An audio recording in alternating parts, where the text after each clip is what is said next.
आज मी तुमच्यासोबत शेअर करत आहे अतिशय वेगळ्या प्रकारचं आंब्याचं पन्ह, सावजी स्टाईल. चला तर मग मी करून दाखवते. 3 कच्चे आंबे घेतले, कैरी घेतली. आता हे भाजून घेतले आंबे, छान भाजून घेतले. आपले आंबे भाजून झाले आहे, छान मऊ झाले आहे आंबे. आता त्याचे साल काढून घेऊ आपण.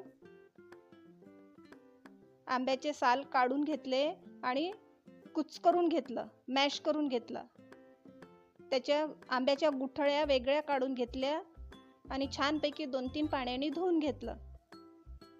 हे बघा, ह्या प्रकारे गर वेगळा झाला आणि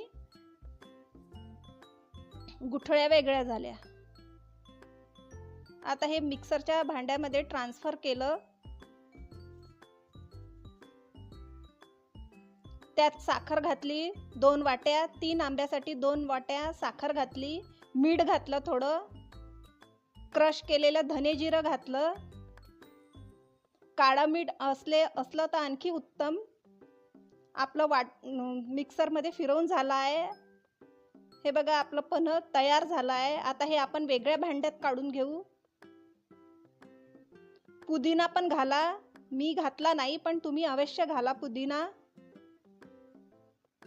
हे बघा, आपलं पन्ह तयार झालं. छान झालं आहे आपलं पन्ह. भाजलेल्या आंब्याचं, उकडलेल्या आंब्यापेक्षा भाजलेल्या आंब्याचं पन्ह खूप छान आणि चविष्ट लागतं. Ready to serve. हे बघा आपलं पन्ह. उन्हाळ्याच्या दिवसात खूप छान, अतिशय उत्तम असते हे पन्ह. बाय.